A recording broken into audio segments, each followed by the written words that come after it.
You ever notice how some of the biggest, most important ideas seem to come in threes? Well, today we're diving into the Itivuttaka, an ancient Buddhist text where wisdom is almost always packaged into these really powerful trios. It's such a simple structure, but believe me, it holds an incredibly deep guide to understanding our own minds. So, what's the deal with the number 3? You can think of it like a complete diagnostic tool for, being human. The Buddha gives us the problem, the solution, and then the ultimate outcome. It's a framework that's super easy to remember and incredibly practical. So let's start where he does, with the problem. All right, first up, the Buddha gets right to the heart of it all. What is the root cause of our unhappiness? And what's so interesting is he doesn't point fingers at the world outside. Nope, he points inward to 3 incredibly powerful forces that are always at work inside our own minds. He calls these the unwholesome roots, or akusala mulani in the original Pali. Just imagine them as this toxic soil where all our mental weeds, anxiety, frustration, disappointment, start to grow. The Buddha says, this right here, this is where our suffering really begins. First on the list is lobha, which we translate as greed.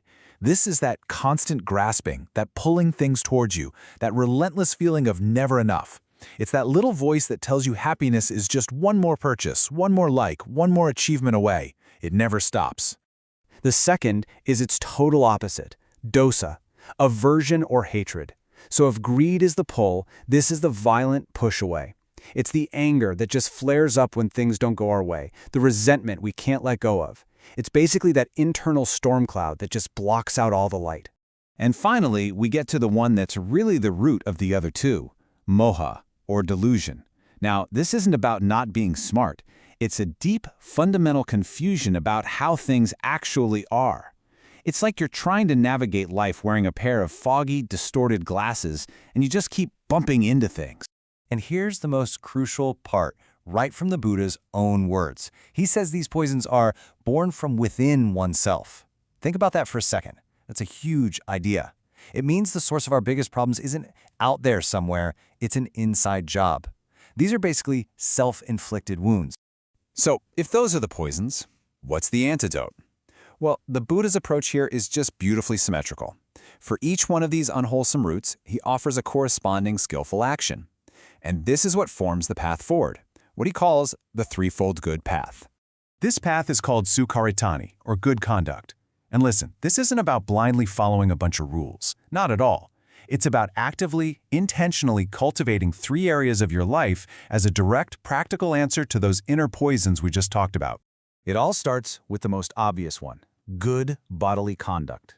This is about choosing actions that actually reduce harm and create well-being, both for ourselves and for everyone around us. So think generosity instead of just taking, or kindness instead of cruelty. Next up, good verbal conduct. Our words literally create worlds.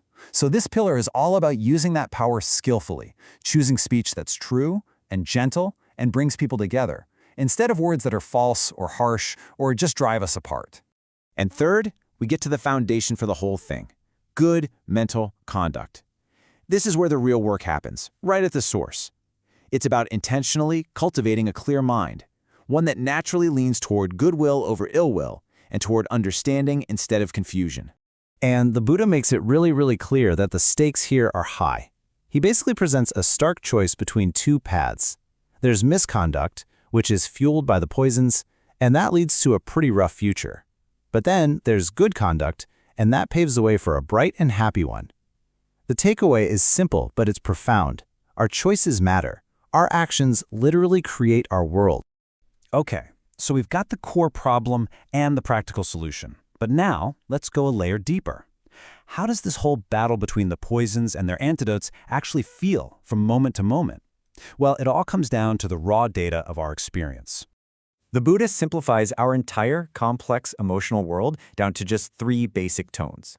He says that in any given moment, we are experiencing one of only 3 feelings: pleasant, painful, or neutral.